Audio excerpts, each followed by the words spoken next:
"Play something, then, if you really think you belong here." The words came out like a joke, a cruel dare thrown at a woman they thought was just the janitor. But what happened next left the entire auditorium in stunned silence. Monica Harris, a black CEO heading a billion-dollar arts education corporation, had spent a decade silently walking past the pianos at a prestigious music conservatory. She had never touched them, never spoken of the gift she had buried long ago. No one knew her story, no one asked, and no one believed someone like her could possibly belong on that stage, until a humiliating moment forced her to place her hands on the old, out-of-tune keys. And from the very first trembling note, the world began to change.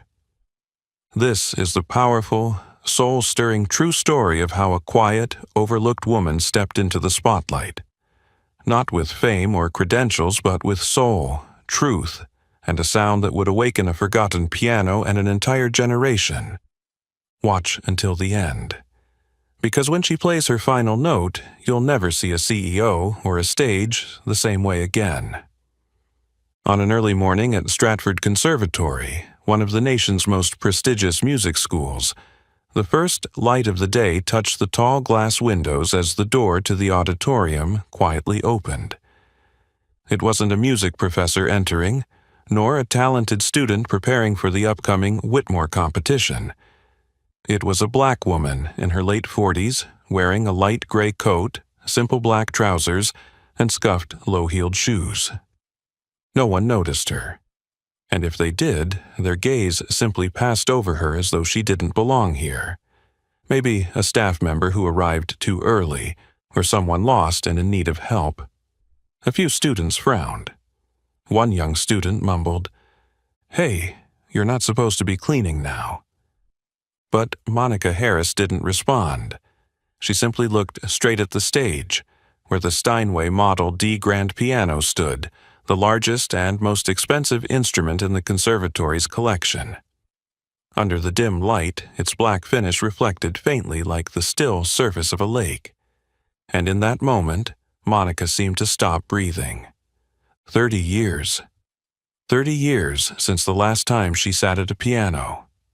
The day the hospital told her that her mother wouldn't survive, that insurance wouldn't cover the cost, that the bills would keep piling up. She was just 18, a promising high school student in the world of piano, who had been invited to audition at Berkeley but had to decline because there was no scholarship. She gave up music to survive, worked part-time at a bookstore, sold coffee, wiped tables. Later, she built her career with intelligence, persistence, and the pain of being denied.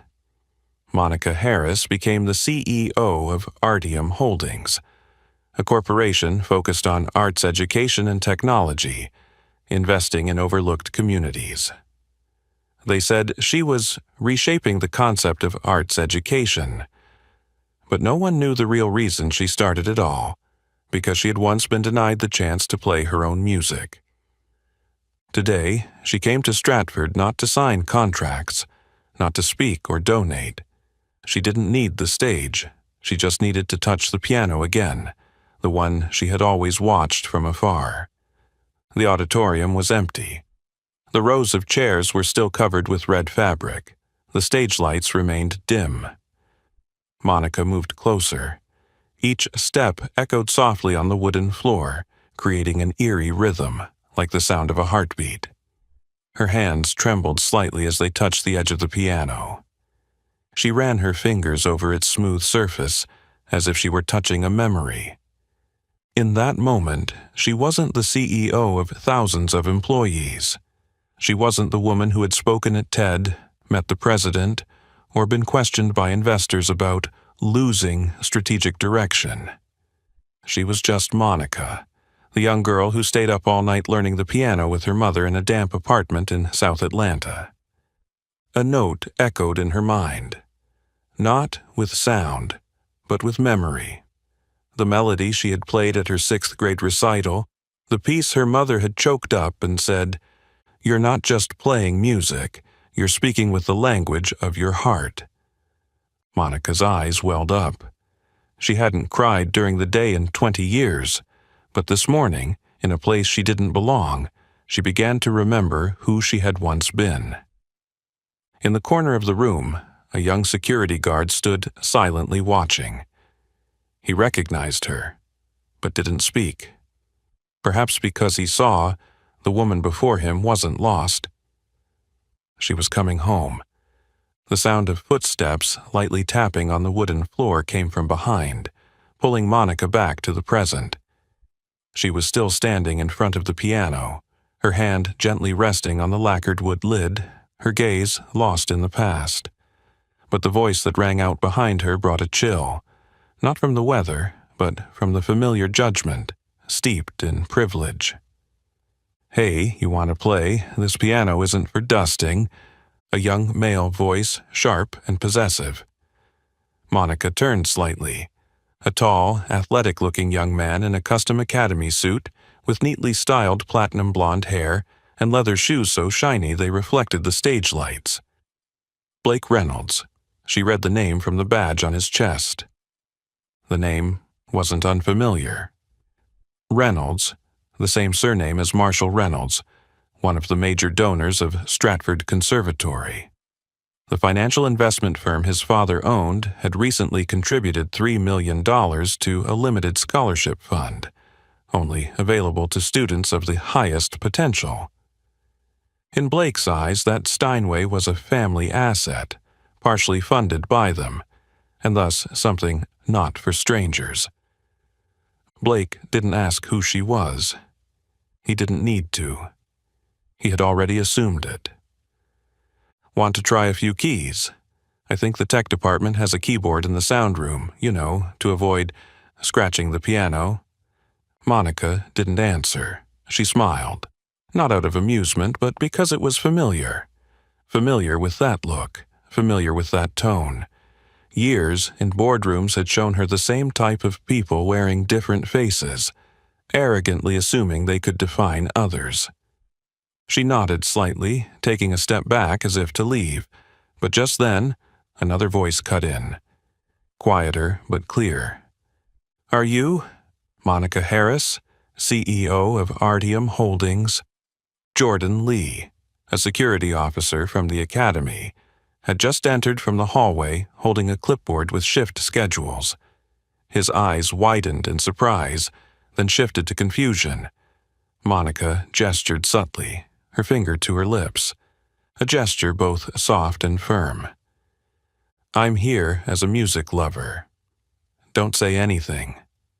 She said quietly enough for Blake not to hear, but just loud enough for Jordan to understand. Blake turned to Jordan, raising an eyebrow. "You know her?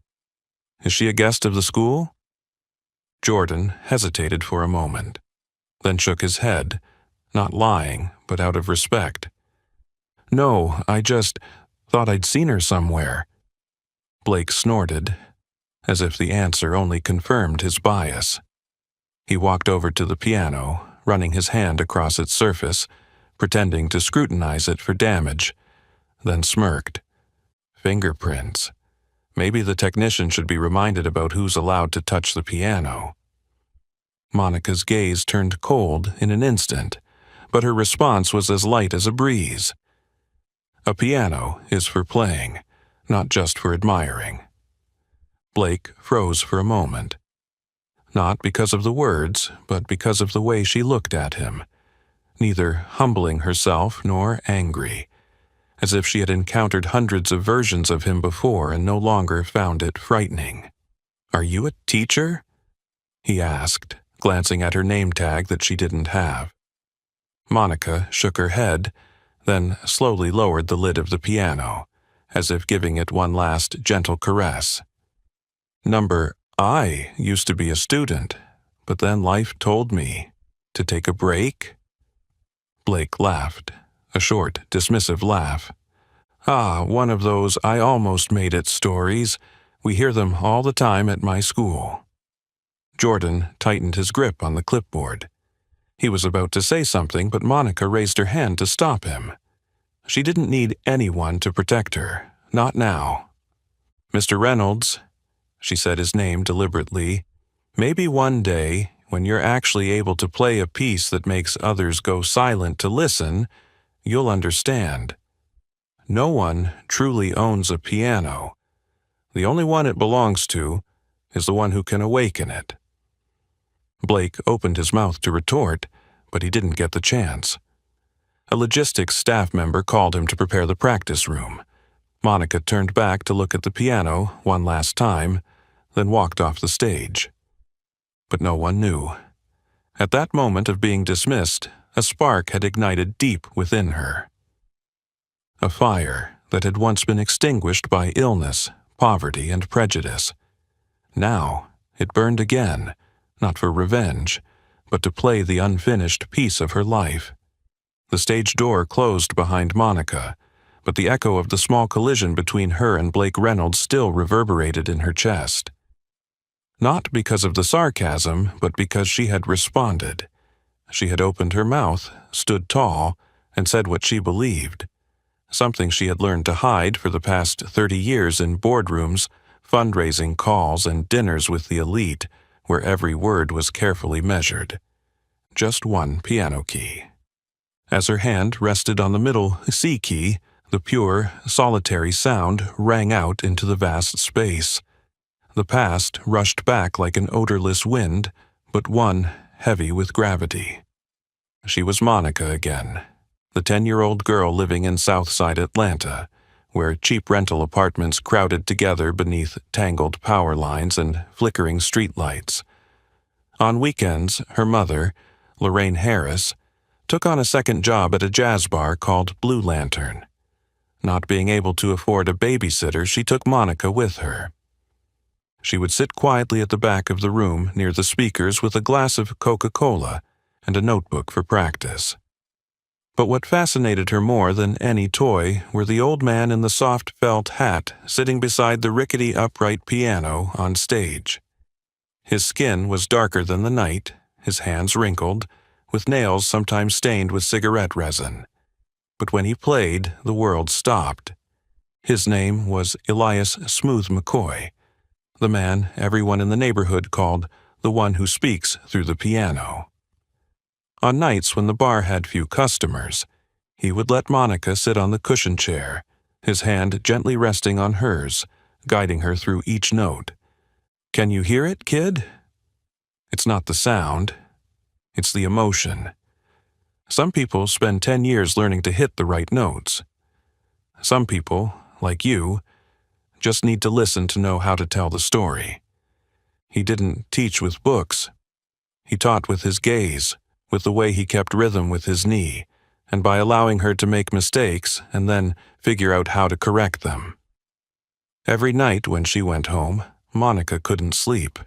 She'd lie in bed, clutching her pillow, replaying the short blues piece he'd taught her that evening. Back then, music was the biggest and most beautiful secret she had ever kept. But then her mother got sick. Terminal liver cancer.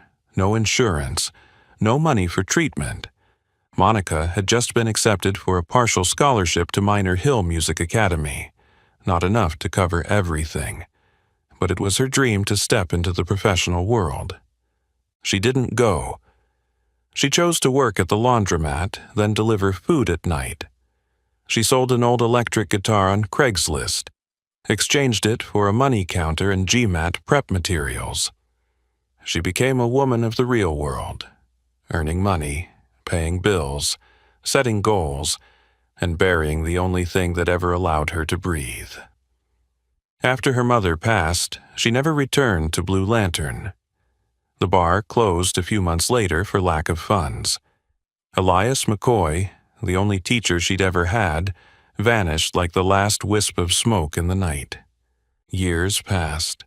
Monica started a business, failed, started again, faced discrimination for being a woman, ignored for being black, looked down on for not having an Ivy League degree. She fought in the way they understood: balance sheets, growth strategies, investment contracts. She spoke their language, but she was never herself. She had never mentioned Elias, never brought up the old bar, never played a note. Even though at charity events sponsored by Artium Holdings for small arts schools, she was often invited to play something for fun. She always declined, smiling. "I'm an investor, not an artist." But late at night, when all the emails had been answered, Monica sat alone in her 18th floor apartment in Cambridge, Boston.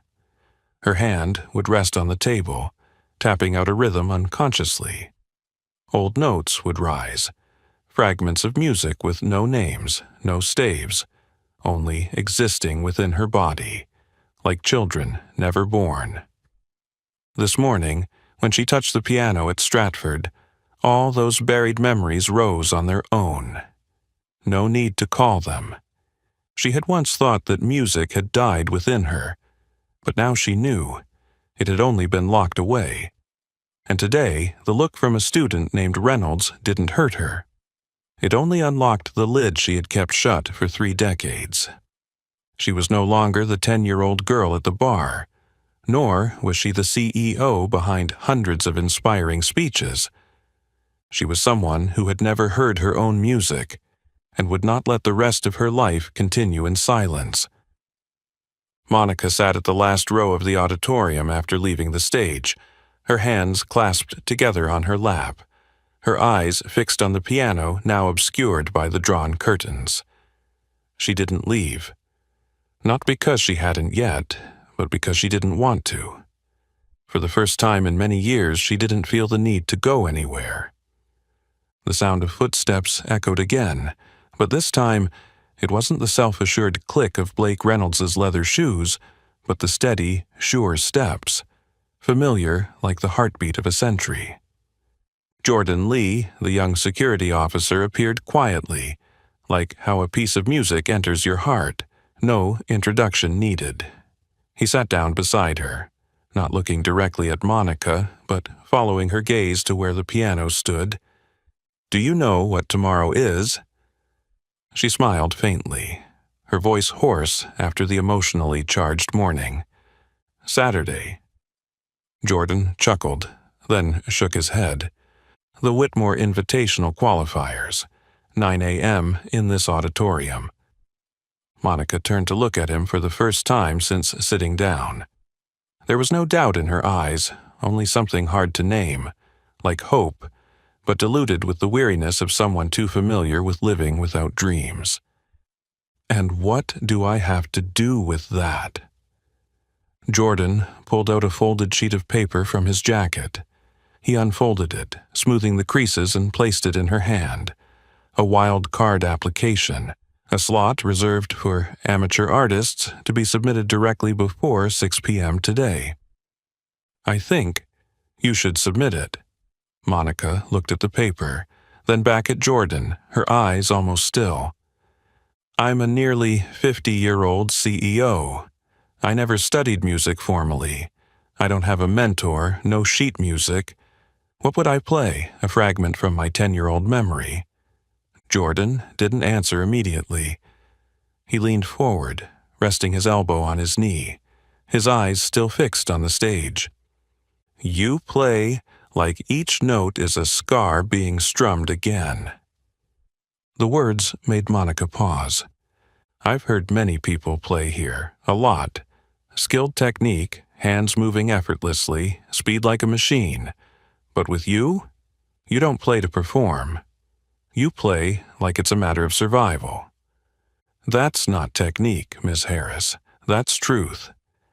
And maybe that's what this world has forgotten." Monica fell silent. Her hand tightened around the application form. She looked at the rows of seats in the auditorium, once a symbol of a world she didn't belong to. She thought of Elias McCoy, of her mother, of the nameless piece of music she still played in her head every late night. "I don't have sheet music." "You can write it yourself." "I don't have performance shoes. No one listens with their eyes." "I don't have time to start over." Jordan turned to her, finally meeting her gaze. "Maybe you're not starting over. Maybe you're just coming back." Behind them, Blake Reynolds walked out from the practice room next door, slowing when he saw Monica still there. He raised an eyebrow, then smirked. "I thought you'd be gone by now. Seems like this stage has a strange pull on people without a part."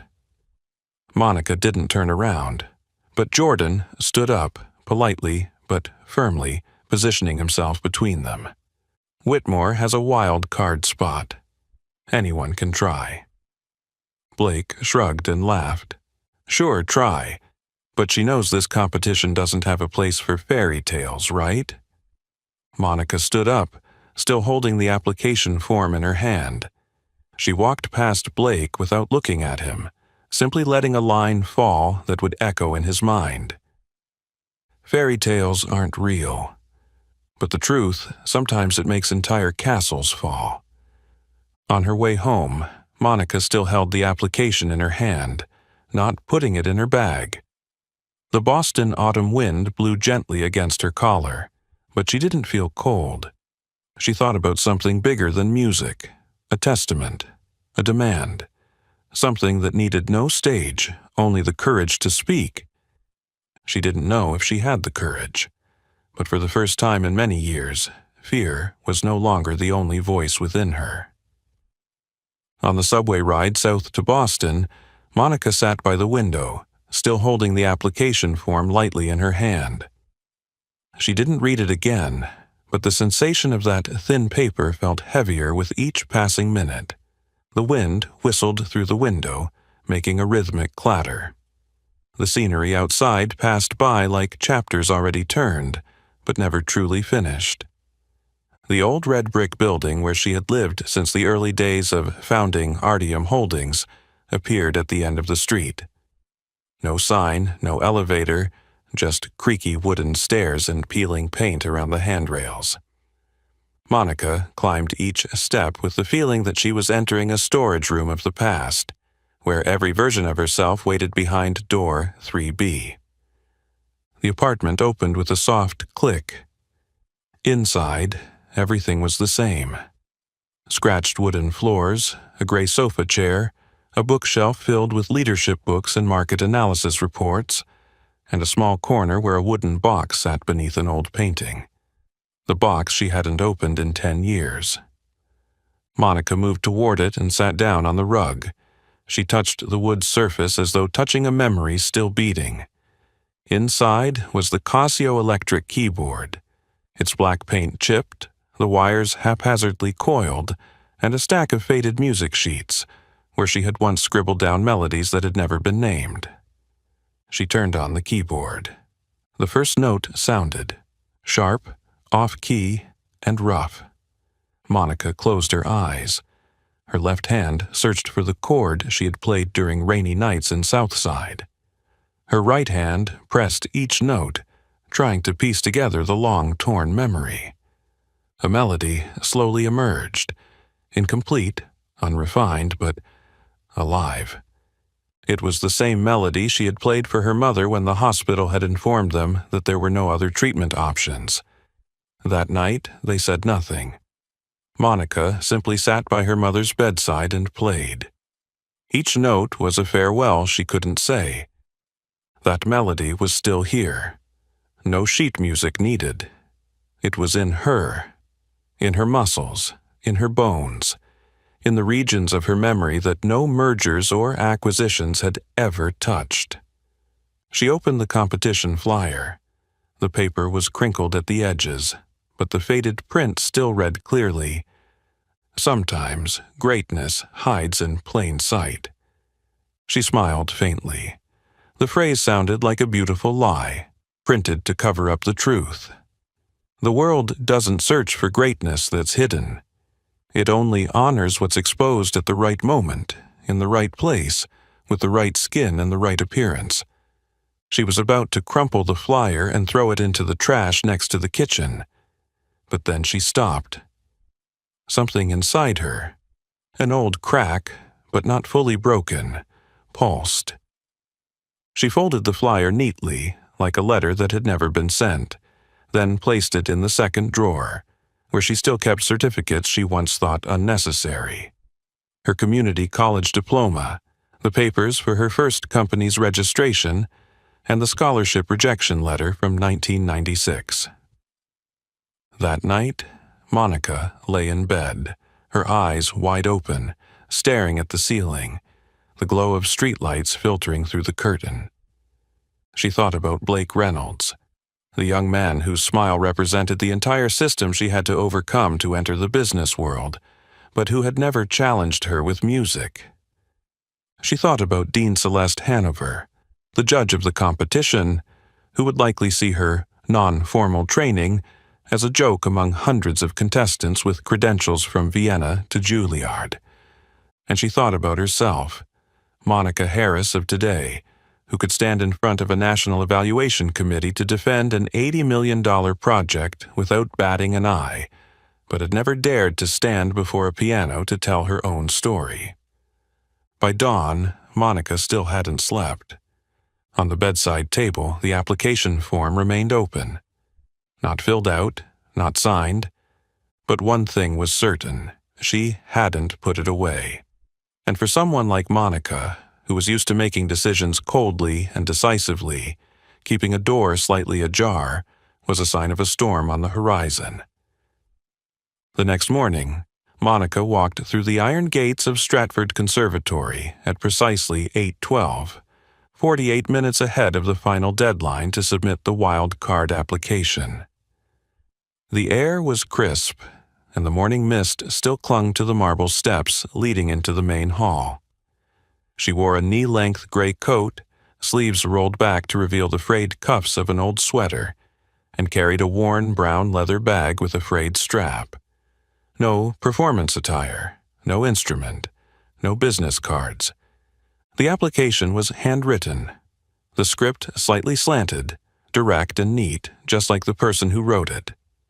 In the music qualification section, Monica left it blank. In the piece to be performed section, she wrote 4 simple words, as bare and raw as a challenge. Original, untitled composition. As soon as she stepped into the waiting area, where the other contestants were sitting, the atmosphere shifted. It wasn't loud, but there was an obvious change. The glances, the raised eyebrows, the conversations interrupted midway. A female student in a deep blue velvet dress leaned over to her friend, whispering just loud enough to be heard. Must be someone's mom dropping off a forgotten item. Monica walked toward the registration desk, where Meredith Clark, the Whitmore program coordinator, was checking the printed list. A woman in her 40s with high-bun black hair, silver-rimmed glasses, and a name tag crookedly attached to her vest. Meredith looked up, her gaze polite but cautious. "Hello, how can I assist you?" "I'm here to submit the wild card application," Monica replied, placing the paper on the glossy wood desk. Meredith paused briefly. Her eyes scanned Monica from head to toe, then lingered on the CEO part of her self-introduction. "You're a freelance artist?" Monica smiled, not bothering to adjust her tone or lower her voice. "I'm a CEO, and I used to play music, back when I still knew how to dream." A quiet laugh came from the seats behind her. Then a male voice rose, unmasked. "Oh, she probably plays Beethoven on an Excel spreadsheet, right?" A few people chuckled. Another voice followed, low but sharp. "Watch out. Maybe she's here to audit the competition's budget." Monica didn't turn around. Not a muscle in her face twitched. Only her right hand on the desk clenched slightly, her nails pressing gently into her palm. Meredith nodded, her voice shifting to a cold, professional tone. "Thank you for participating. You'll be the last one called this morning." Monica sat down in the row of seats along the wall, separated from the group of younger students exchanging large sheet music scores, tapping rhythms on the backs of their chairs, or occasionally glancing at her as if guessing how far this odd character would carry the joke. Preston Caldwell, The one who had made the Excel comment was among them. He wore a black tuxedo with a red silk handkerchief tucked in the pocket, sitting with one leg crossed over the other, holding a BAM Paris violin case.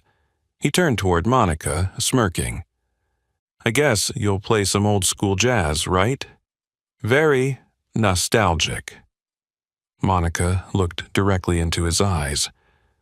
"I'll play what I still hear. Not sure if it's in the music theory books you study, but it's real." Preston snorted, turning away, but his eyes weren't as confident as before. Because in her words, something made the dazzling techniques and long-winded education seem powerless. A while later, Jordan Lee appeared at the end of the hallway. He wasn't in his security uniform today, just a gray turtleneck sweater and a coarse fabric coat. When their eyes met, Monica simply nodded. Jordan walked over, sat down beside her, and remained silent. "You're still submitting," he said quietly. "I didn't want to, but I couldn't not do it." Jordan glanced at the other contestants, the ones with the pasts of Vienna concerts, Salzburg classes, master classes from Juilliard professors, then turned back to Monica. "They think you're an intruder." "I'm not an intruder, I'm coming back." Jordan didn't laugh, but his eyes lit up. It was as if he had just seen the lights flicker on the stage, where everyone still thought there would never be a role for her. The bell rang. Meredith stood up, announcing, "First contestant, please prepare. We will call in order. The last one today is Monica Harris." The entire room turned to look. Preston pretended to clap slowly 3 times, his voice indifferent. "Well, this will be an interesting finale to the morning." Monica sat still. Her heart began to race, but her eyes no longer looked at them. She was looking through the walls, to the piano on the other side of that door. The piano she had only been allowed to dust, but never to touch. The black wooden door creaked open. The coordinator stepped out from the performance waiting room, calling the last name on the morning list in a flat, somewhat reluctant tone. "Monica Harris." Monica stood up. The sound of the chair scraping against the floor filled the unusual silence. A few contestants exchanged glances. Preston let out a soft whistle. And Jordan, still sitting at the end of the hallway, simply nodded slightly, saying nothing, as if sending a message. "It's your turn now." She walked through the door, light but decisive. Inside was a smaller auditorium than the main one, with a light-colored wooden stage and 3 spotlights casting golden beams onto the Steinway Model D piano.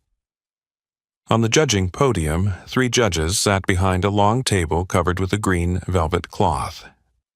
In the middle was Dean Celeste Hanover, silver hair pinned up, a flawless cream blazer without a wrinkle, and a pair of thin-rimmed glasses that gleamed with every small movement from the contestants. Monica stopped at the center of the stage, standing straight. No smile, no bow for politeness. Just her presence, whole and silent, like a long pause in a piece of music. Dean Hanover pushed her glasses up with her fingertip, her voice even and steady. "Miss Harris, I see here you've chosen to perform an original composition. No sheet music." "No. And you are? Without any academic background?" "I learned from life." A slight shift passed through the 2 judges beside her. A middle-aged man with curly brown hair, his eyes skeptical. The other, a younger woman, focused on taking notes without looking up. Hanover tilted her head. Her gaze was no longer exploratory, but more like assessing an unfamiliar ingredient placed into the kitchen of a Michelin star restaurant. Then, with a smile that was both velvet and edged with steel, she spoke. "I think that old upright piano in the corner of the room might suit your unique style better." The room seemed to pause for a beat. The upright, the mahogany piano tucked away in the corner, hadn't been used in any competition for years. It was old, the keys yellowing, some notes no longer in tune, the pedals loose. Everyone understood the implication: you're not worthy of the main piano. Monica stood still. She understood this arrangement well. She had been invited to sit at the table too many times in life, but never with the right to touch the microphone.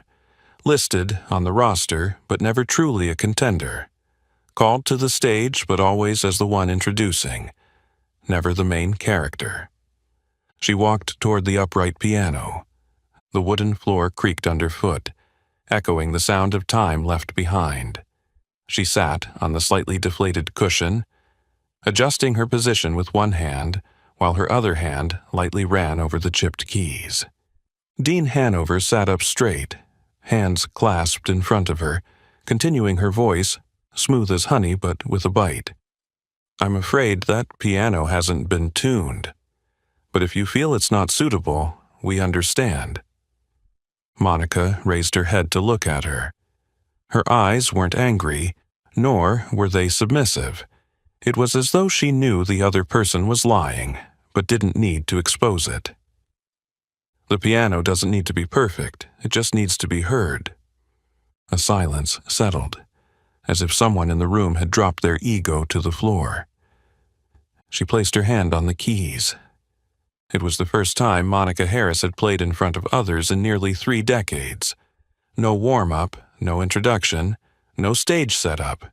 Just her, and the story she had never told in words. The first note sounded. Heavy, muffled, slightly off-key. But no one laughed. Because from the very first seconds, this woman wasn't playing to please anyone. She was playing to survive. Her left hand kept the rhythm, like tired footsteps in the hospital hallway.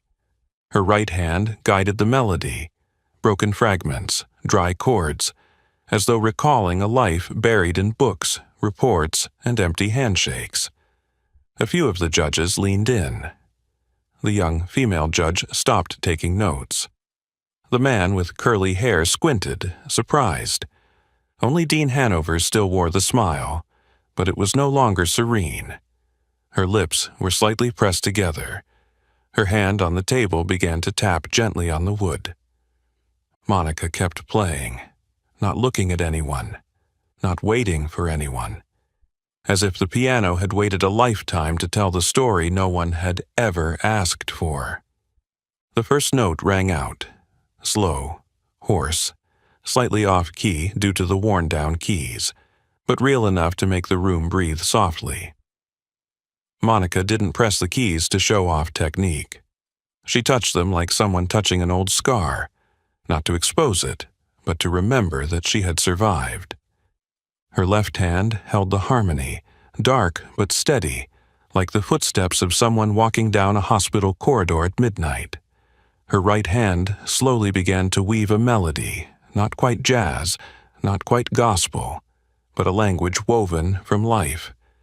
From the melancholy of a hymn heard through a church wall when there wasn't enough money for a service. From the silent laughter in a smoke-filled bar, where the old musician once placed his hand on hers. From the irregular heartbeat of a black woman forced to speak in a boardroom full of white men, not with words, but with her presence. At first, there were whispers from the row behind. Someone shifted in their seat. A small sigh, a shake of the head, maybe disappointment, maybe confusion. But Monica didn't hear those things. She heard the piano. She heard the cracks in every worn key, the strain of the old strings, and the unspoken sobs of herself, from the years when she sat behind a bar, too afraid to dream of a stage. One note after another, the composition took shape. She didn't play with the steady rhythm of a metronome, but with the breath of memory. At times, the music swayed, as though it might shatter, but then it pulled itself together, like someone crying, but holding on to their breath so they wouldn't collapse. The room fell silent. The young female judge put down her pen, her eyes fixed on the stage, as if, despite all her years of music theory, this was the first time she understood a piece of music without needing sheet music. The man with curly hair squinted, his head slightly tilted, his face softening. It seemed he wanted to break down the melody with theory, but then he gave up. Because what was ringing out wasn't from books. It was from blood. Dean Celeste Hanover sat upright as before, but her hand had stopped tapping. Her lips were pressed together, not out of emotion but out of confusion. What she had expected was a clumsy performance, perhaps emotional but messy, something easily marked unsatisfactory to maintain the standardized structure of the competition.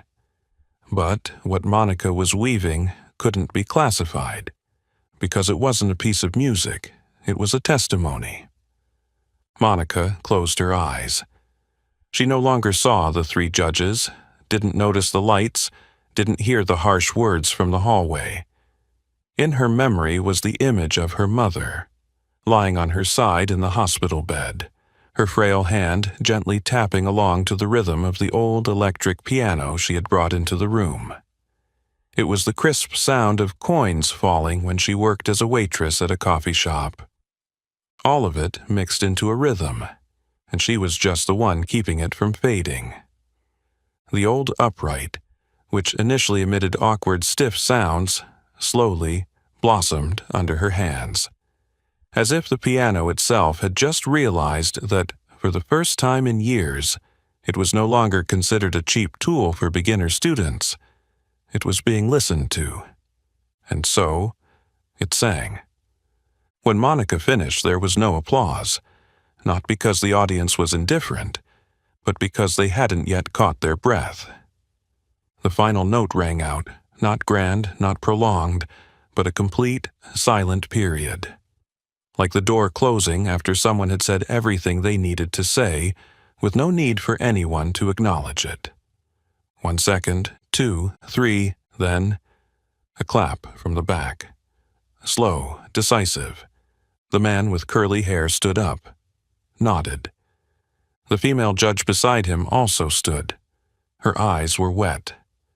No words. Only Celeste Hanover remained seated, her hands clasped tightly together, her eyes never leaving Monica. But this time, that gaze was no longer that of a judge to a contestant. It was the gaze of someone guarding a gate, witnessing a wall crumble. The moment of silence after the first clap hadn't even touched its depth when Dean Celeste Hanover stood up. The sound of her chair scraping back was dry and sharp, like a subtle slap on the table. She walked down the stage, her heels clicking evenly on the wooden floor, each step a rhythmic beat of power honed over many years of sitting at the highest seat in the conservatory. As Monica stood up from the piano bench, she felt the shift in the atmosphere. Not from the piano, but from the eyes of those who had been holding the system together, now beginning to crack. Dean Hanover stopped just a few steps away from her. No one stopped her. No one dared. "Thank you for your emotional performance," Hanover spoke, her tone sweet yet every word sharpened with precision. However, the Whitmore Invitational is a competition that demands technical standards and a deep understanding of classical music heritage. Could you, perhaps, demonstrate your skill through a Chopin piece? The room held its breath again. Monica turned to look at the upright piano, the one she had just breathed life into. Then she looked into Hanover's eyes. There was no hostility there, but something even more intimidating. The smooth control of a system that had long been used to defining the worth of others. "No," she replied, her voice as even as the notes she had just played. "I didn't come here to imitate what you expect. I came to tell my own story." Hanover smiled lightly, the smile of someone who had made the best students in the country cry with a casual remark. Stories are a form of emotional expression, But music is also technique, structure, history. You cannot have expression without a foundation. Then she walked toward the piano. "Allow me." She sat down, gracefully, perfectly positioned. No preparation, no need to look at the keys. Her hands fell into place, and the first notes of Nocturne Opus. 9 number 2 rang out, precise, cold, beautiful in its indifference. Every note was right, every transition was seamless. But the room, after being awakened by Monica, now sat still like a museum. When she finished, no one applauded. Only polite silence. But for Hanover, that was enough. She turned back to face Monica, her voice soft as the wind. "That is the standard. Do you want to try again, or should we end it here?" Monica didn't respond immediately. She walked back toward the upright piano, placed her hands on its frame, not hurried, not justifying, not trying to explain anything more. Then she turned back to look directly at Hanover, not with anger, but with an implacable calm. "I will continue, but not to please anyone, to live truly." And then Monica sat down. She didn't look at the judges, didn't look at the audience. She placed her hands on the keys as if reconnecting her own pulse. This time, the music didn't begin with hesitation. It began with a surge, a fierce opening. Her left hand striking thick, biting bass notes, like footsteps pounding on the cold, concrete floor of stolen youth. Her right hand soared, no longer the whisper of the one longing to be heard, but the declaration of someone who had waited too long to speak. The judges behind her no longer sat upright. One leaned forward. The young female judge clasped her left wrist, as if to hold herself from leaping to her feet. Preston, standing silently at the back of the room, squinted, but no longer smiled. Only Celeste Hanover remained motionless, but this time her eyes on Monica no longer held judgment. They held risk, because she knew, deep within the system she had helped build, a system that prized standardization, feared uncertainty, what Monica Harris had just played was an infection, and it had begun to spread. Monica's fingers no longer hesitated, no longer waiting to see who would laugh, who would nod, who would score. This time she played as if stepping through a door with no way back.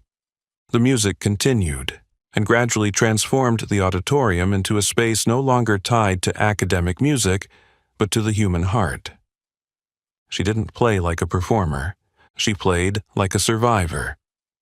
Her left hand struck a series of dull, somber chords, like the years buried under rejection, under the prejudices of race, age, and gender.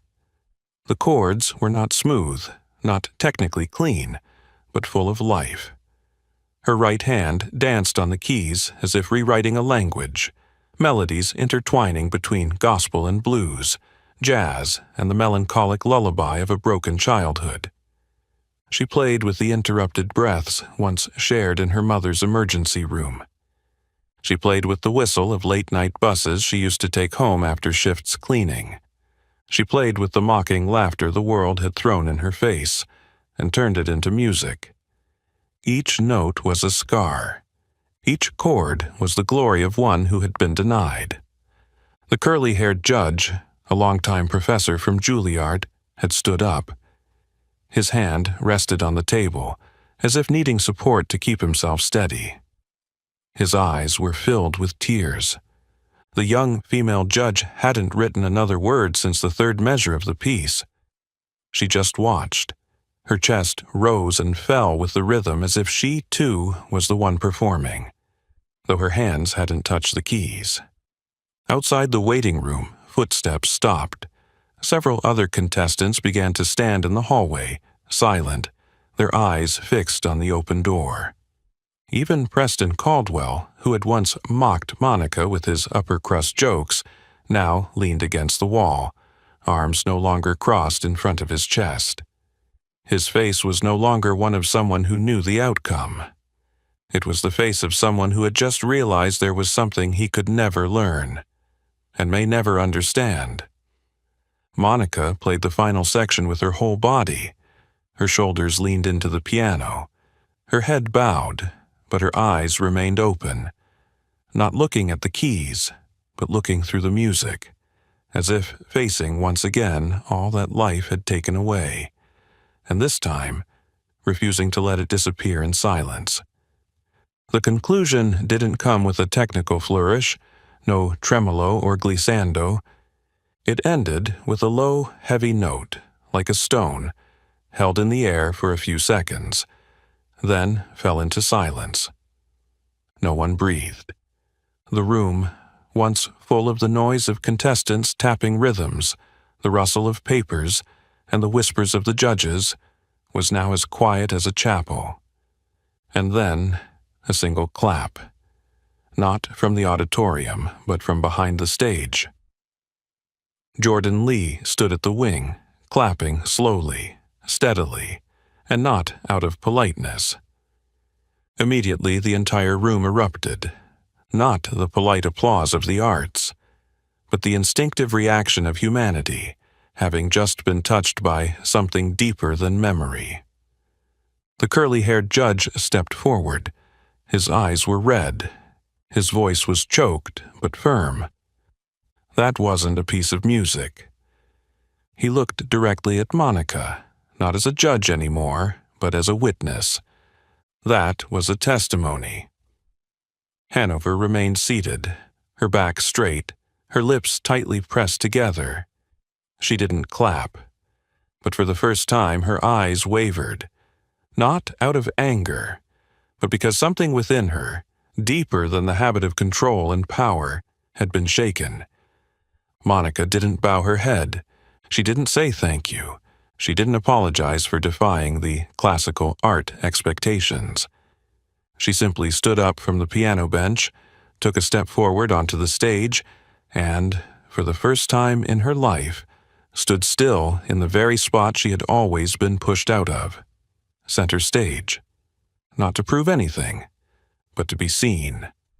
Monica stood in the center of the stage, her heart still beating to the rhythm of the music that had long stopped. Under the lights, she didn't say anything, didn't bow, didn't leave like the other contestants had.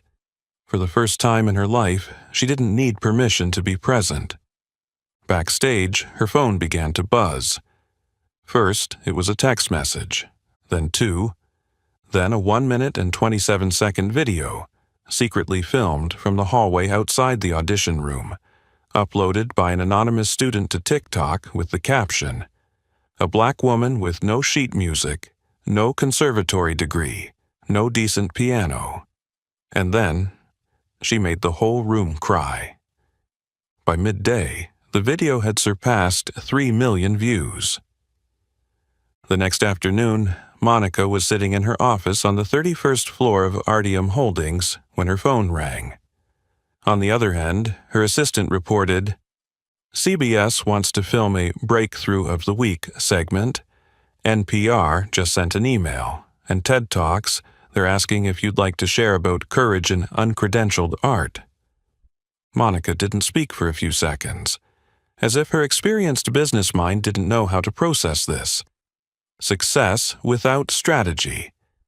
Success simply by daring to live truthfully. And what confused her most wasn't the press, not the reporters, but academia. 3 days after her performance, an email arrived from the academic office of Stratford Conservatory, titled, "Invitation to join an open dialogue on transforming the language of music through non-traditional experience." The sender was Dean Celeste Hanover. Monica read it over 3 times, not because she doubted the content, but because she couldn't believe it came from the person who had once pressured her to play Chopin to be considered legitimate. On the same day, she received invitations from 3 other universities, including one from the Berklee College of Music, where she had once dreamed of attending as a 17-year-old girl, sitting behind a bar with her mother. Each letter conveyed nearly the same message. We want to hear more, not the music, but the voice. Monica didn't respond immediately. Instead, she went home. She sat in front of the old upright piano she had brought back from the Stratford rehearsal room, the instrument that had been excluded from every official stage, but had now become the witness to the recent upheaval. She played a short piece, not to compose, not to prepare for a speech, just to hear what had still not been said within her. The melody rose like an unanswered question. When your entire life has been invisible, and then one day the whole country turns to look at you, who are you? A black woman who once cleaned floors, once tapped on spreadsheets, once was rejected for not having a name in the conservatories, and now a symbol of a forgotten generation within rigid frameworks. And at that moment, a quiet debate began to spread. On art forums, academic councils, and secret groups of critics, a phrase began to appear repeatedly: the Monica Harris effect. Those defending the standards called it a dangerous emotional wave, threatening academic integrity. The younger generation called it the light. A professor who had been teaching for 20 years admitted, "I've never seen students cry over a piece of music like when they heard her." Monica knew well. She didn't play better than anyone else. She simply didn't play to be recognized. And that, in a world where everyone strives to be right, became a quiet revolution, but one that resonated farther than any diploma ever could. A week after the groundbreaking performance, Monica returned to Stratford Conservatory, not as a contestant or a CEO supporting a sponsorship. This time, she entered through the front door, where youthful faces, eyes that had once regarded her with skepticism, now greeted her with hesitant respect. On the frosted glass door of a small classroom in the Northern Academic Wing, freshly installed just the day before, the following nameplate was displayed: Monica Harris, guest faculty, artist in residence. Monica stood before the door for a moment, not entering immediately. She stared at the nameplate, her hand resting lightly on the doorknob. A strange feeling welled up inside her, as if the part of her life that had been buried was now being called back, not to continue playing, but to lead the way. The night before, she had received a private invitation from the very person she had once clashed with on stage, Dean Celeste Hanover. The meeting didn't take place in the dean's office or a hall of honor, but in a small practice room on the upper floor, where the late afternoon sunlight filtered through the old wooden window, casting a stripe of light across the old upright piano like a streak of time. Hanover was sitting waiting for her, not in the powerful blazer she was accustomed to, but in a quartz-colored sweater and a dark shawl. She motioned to the seat opposite her, her voice softer than anything Monica had ever heard. "I used to have a sister just like you." Monica sat down, not reacting immediately. She played music like her life depended on it. No conservatory, no competitions, but she had talent and fire, and then the system. Hanover paused for a beat, her finger tracing the edge of her teacup, swallowed her. With silence, with rejection, with invitations only to exclude. Monica looked at her, no longer tense as she had been before. She simply listened in silence. "I didn't have the courage to protect my sister when I could have," Hanover said, her eyes still not looking up. "Don't let them do that to you." Monica raised an eyebrow. "They?" Hanover finally looked up at her. We, the ones who built gates that only open with the right password." That morning, after the meeting, Monica agreed to return, not as a speaker or inspiration model, but as someone to pass on what every curriculum lacked: perception. She walked into the classroom, where more than 20 students were already waiting. Some had been in the audience during the preliminary auditions. Others had only come to know her through the video. Monica didn't bring a syllabus. She didn't open a PowerPoint. She simply walked straight to the upright piano in the corner of the room. The same old piano that had been offered to her because she wasn't deemed worthy of the Steinway. She turned back to face the class. "I'm not here to teach you how to play like Chopin or Liszt. I'm here to ask one thing. If music is the last thing you can say before the world closes in, what will you play?" The room went silent. The first lesson had no theory. It was just one assignment. Write a piece of music that has never existed. No copying, no editing. Just write what you still hear inside yourself, but have never dared to name. A student raised his hand. "What if it's not by the rules?" Monica smiled. "Good, because music doesn't come to follow rules, it comes to live." The news about the new class spread quickly across the campus. People called it the class without curriculum, the studio of existential emotion. But to the students who were there, they knew exactly. It was the first place they were asked, "What do you hear inside yourself?" That night, Monica returned to the newly arranged temporary office. On her desk, besides a bouquet of flowers from a group of anonymous students, was a handwritten letter. The slanted handwriting was firm. "If my sister were still alive, she'd want to be in your class. Thank you for reminding me that music is not just sound, it's the forgiveness that life sometimes never grants. Celeste." Monica folded the letter and placed it on the bookshelf. She turned to the piano, placed her hand on the keys and played a few notes. Not a piece, not needing an ending. Just a reminder. This time, she wasn't playing alone. That evening, the Boston sky wasn't rainy, but the wind blew colder than usual.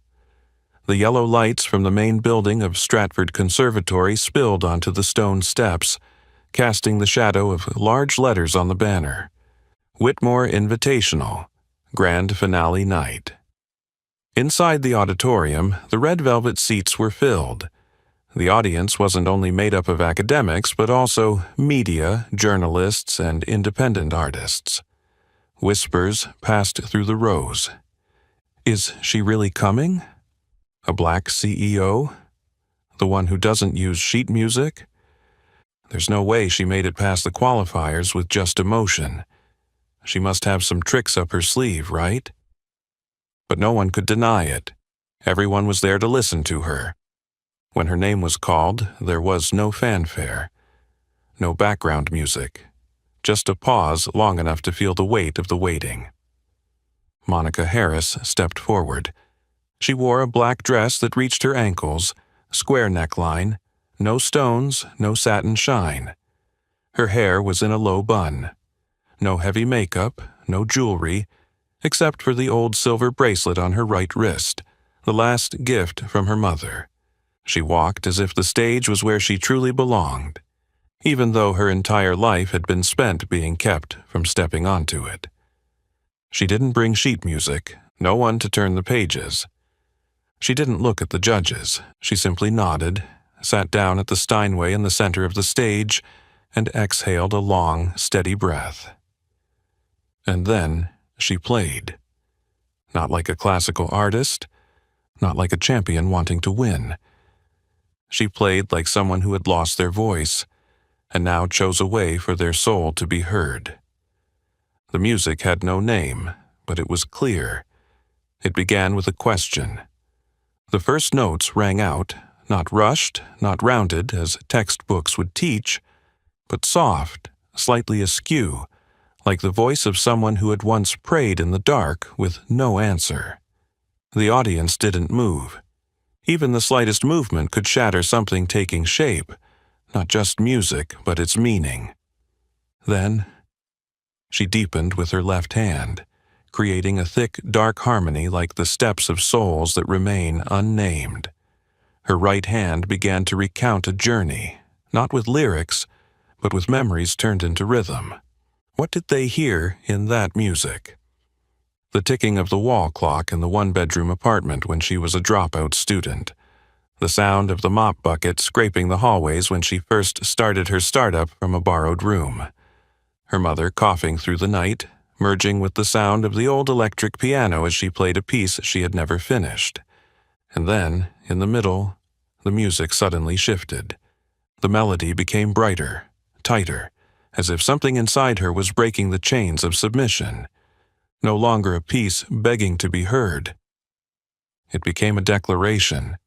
I am here, and I don't need permission to shine. Behind the auditorium, cameras turned on. A reporter from The Atlantic pulled out his phone and began live streaming. Someone from NPR nodded repeatedly as the fourth chord twisted into the blues rhythm. And on social media, the tag number Monica Harris began trending again.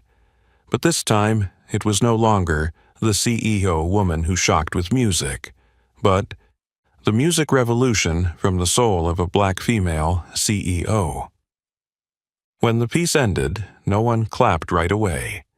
She pulled her hands off the piano, resting them gently on her lap, as if soothing a child who'd been crying for 30 years. And then, a single person stood up from the front row. The curly-haired judge, then the young female judge, then the second row. The whole auditorium stood, not with noise, not with cheers, just standing, like a ritual for the one who had just opened a door no one dared to name before. Dean Celeste Hanover remained seated, her hands clasped in front of her. But this time she didn't look at Monica with judgment. She looked at her with the gaze of a librarian who had just found a manuscript that history had long forgotten. A young student stood in tears. A mother brought her daughter to the stage. An older man, the former director of the Boston Symphony Orchestra, spoke only 4 words, "She is real." Monica left the stage as she entered, no unnecessary expressions, no smile for politeness, only silent eyes, and the fire in her heart that no longer had to be hidden. As the final applause faded like a wave receding slowly, the lights on stage dimmed, leaving only the glow from the central podium, where the Whitmore Grand Prize Crystal Trophy sat, the highest symbol of the prestigious Stratford Conservatory. The name was called. No one was surprised. But everyone stood. The winner of this year's Whitmore Invitational Grand Prize, Monica Harris. No victory fanfare. No exaggerated walk. Monica walked slowly, as if each step was a part of the music she had just completed. Dean Celeste Hanover, who a year ago would never have thought to award the highest honor to someone outside the system, stood at the podium, holding the crystal trophy, her face calm as still water, but in her eyes, something had shattered and been reborn. She extended the trophy toward Monica.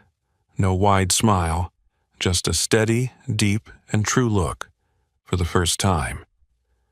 When Monica reached out to take the trophy, Celeste bowed her head slightly and whispered, just loud enough for Monica alone to hear, "You didn't just win this competition. You opened the door for a whole generation." Monica looked straight into her eyes. No need to reply, because they both knew it was the truth.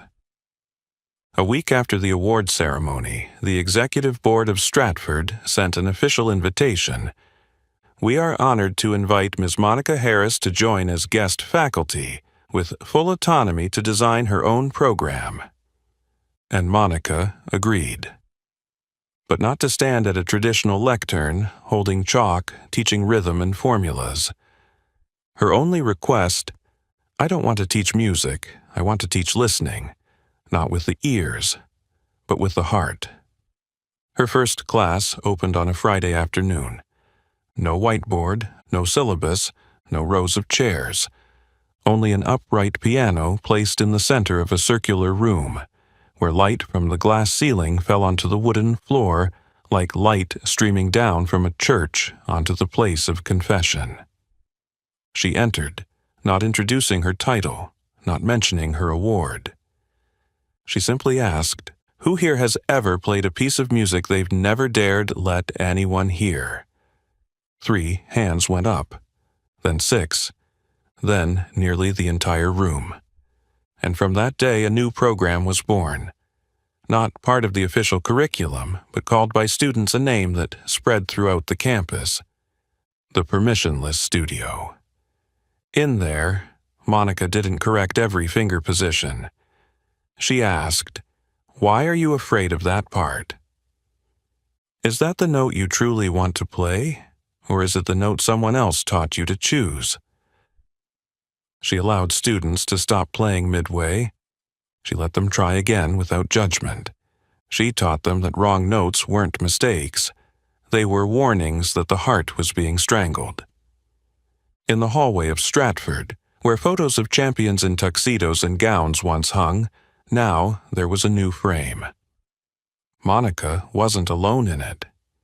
It was a picture of her sitting next to a student, both smiling brightly, surrounded by incomplete piano keys. The caption read, "Not a winner, a door opener." A week after the groundbreaking performance, Monica Harris, once an outsider in the Whitmore Invitational list, was now known by many names: the Queen of Unwritten Music, the breaker of the art education structure, the piano voice of the forgotten generation. But in every article, every interview, she would only claim one thing: "I am someone who was silent for too long, and I finally learned how to speak." Stratford Conservatory, which once kept its doors closed to those who didn't fit the system, had now expanded through her footsteps. Monica's classroom was always the last to light up. Not because of the teaching schedule, but because there were students who only dared to play the piano when no one was watching. And she was always the one who stayed, not to teach, but to listen. She didn't have a traditional syllabus, she didn't grade with numbers. She asked each person, "If you had only one performance left in your life, what would you play?" And if a student hesitated, she would simply smile. "Then we'll begin with silence." Time magazine called her the living legend of perceptive art. NPR produced a special podcast series called Monica's Keys, documenting the informal lessons where she helped those who had lost faith in music rediscover themselves through each piano key. One of her speeches at TEDx Boston spread like wildfire. Sometimes talent doesn't wear a cloak, doesn't study at Juilliard, doesn't have a mentor. Sometimes it wears a CEO's suit and waits for a piano to be unlocked. And throughout those years, Monica didn't become a television star, didn't set up a scholarship fund in her name, didn't open her own academy as many had advised. She stayed. With the old piano, with the practice room that had no mirrors, with those who once thought their voices weren't beautiful enough to be heard. One October afternoon, Monica received a handwritten letter from a small high school in suburban Charlotte. An 8th-grade student, named Ariel, wrote in slanted, firm handwriting with some smudged ink, "Ms. Harris, I've watched your video more than 10 times. I used to think I had nothing to play because I couldn't read sheet music. But then I wrote my own song. I named it Window Light, because I only play it when the light shines into the room, when no one knows." Monica placed the letter next to the piano. She didn't reply immediately. Instead, she opened the piano lid.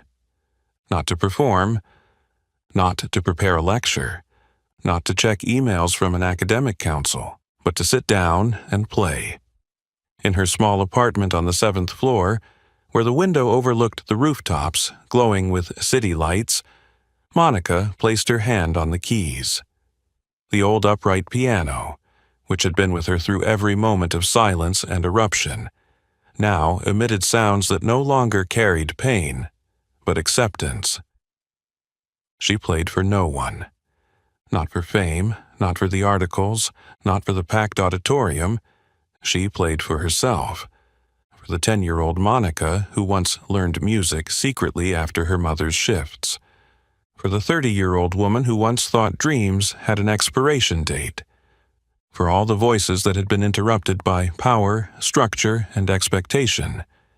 And in that quiet room, there were no claps, no praise, only music flowing through the whole circle of life.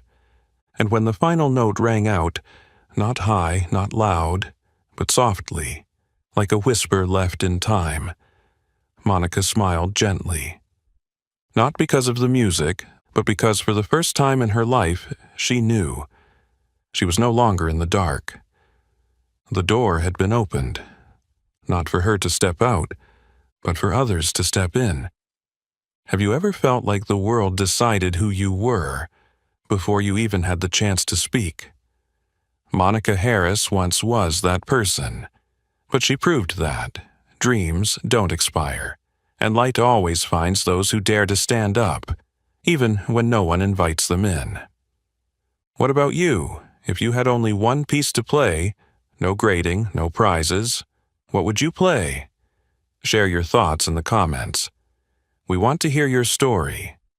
If this story moved you, don't forget to like the video, share it with someone who needs a door to open, and subscribe to our channel so you don't miss other inspiring stories. Because sometimes, just one person daring to play their true voice is enough to make the whole world listen.